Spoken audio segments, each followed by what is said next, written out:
Russia and Ukraine are preparing to resume face-to-face peace talks in Turkey. Moscow expects negotiations to begin as early as tomorrow. The Istanbul talks will test whether battlefield setbacks have tempered the Kremlin's demands. Ukrainian President Volodymyr Zelenskyy has hailed the resumption of talks. In the face of destruction around his country, Ukraine's president says the talks must bring peace without delay. Volodymyr Zelenskyy says his country will insist on its sovereignty and territorial integrity, but he's also signaled willingness to compromise on key issues. Гарантии безопасности и нейтралитет, безъядерный статус нашего государства, мы готовы на него идти. Это самый главный пункт. Это был первый принципиальный пункт для Российской Федерации, насколько я помню. И насколько мне помнится, что они из-за этого начали войну. Mr. Zelenskyy says any agreement must be put to a referendum and be guaranteed by neighboring countries. He also wants the Russian president to meet him in person to find an end to the conflict. But Moscow says such a meeting right now would be counterproductive. Встреча нужна, как только мы будем иметь ясность в отношении развязки по всем этим ключевым вопросам. Мы привлекали к этим проблемам внимание долгие годы, Запад нас не слушал, теперь услышали. On the ground, fighting is intensifying. Russia says it has downed several Ukrainian aircraft, while Kyiv says it has managed to repel several attacks in Donetsk and Luhansk. The Ukrainian military claims Russian forces are regrouping, but are unable to advance anywhere. At the same time, Ukraine is warning of a humanitarian catastrophe in the besieged city of Mariupol. Its mayor says about 160,000 civilians are still trapped there, and they must all be evacuated. But Ukraine isn't opening any humanitarian corridors today. It cited intelligence reports warning of possible Russian provocation along the routes. The conflict is taking a growing toll on education in Ukraine. Russian bombs have hit schools in Kharkiv and Mariupol, but the country is trying to forge ahead. Schools in the capital Kyiv are expected to reopen online today. Authorities say they want to ensure students are getting an education, but also to provide them with support during the war. Kieran McQuillan joins us live from Lviv. Kieran, we just heard that widespread catastrophe in Mariupol, the mayor saying that city must be evacuated completely. But there will not be any humanitarian corridors in Ukraine today.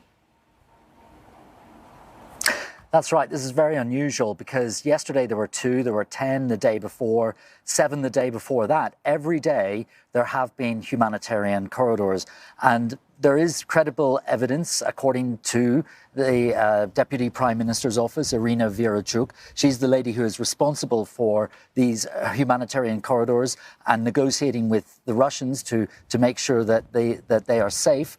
She says that there's credible intelligence that there could be Russian provocations on these corridors today, and that's why they have been suspended for this particular Monday. Now, the besieged city of Mariupol still has 160,000 people left trapped there, according to the mayor of the city. They've got no food, no water, no electricity. So the situation is fairly dire. Of course, if you want to take the chance and you want to leave Mariupol, you can just get in your car and drive. But then you're at the mercy of the possibility of coming across a Russian convoy, a Russian checkpoint, and then you have to navigate all of these bridges and other infrastructure that may have been damaged by Russian aircraft or military. Now, the real reason behind this is that, the Ukrainians are saying that because in the past there is this history of Russians hitting these convoys, they say that unless they can be assured that they will be 100% unaffected, there's no point going forward with this so far today. Kieran, meanwhile, on those peace talks in Turkey, Mr. Zelenskyy calling for direct talks with Mr. Putin, but that has been shot down for now. So in the absence of that, what can we expect from these talks in Turkey? Well, Mr. Zelenskyy has always said that he is happy to meet with President Putin anywhere, anytime, any format. That is the consistent messaging from President Zelensky's office. And so far, the Kremlin has not commented on this.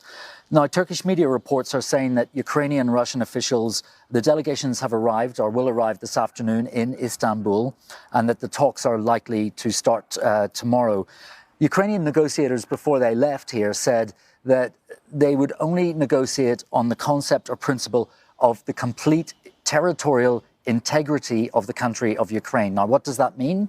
Well, there's the 1991 borders when this country became an independent country after the breakup of the Soviet Union, or there's the possibility of those unofficial borders since 2014. You know, the Crimea, which was occupied by Russian forces and annexed, and the Donbass region in the east.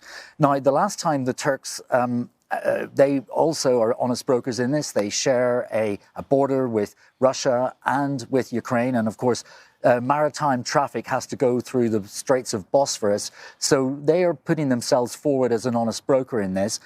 The last time the two foreign ministers of Ukraine and Russia met, it was in Turkey and Antalya.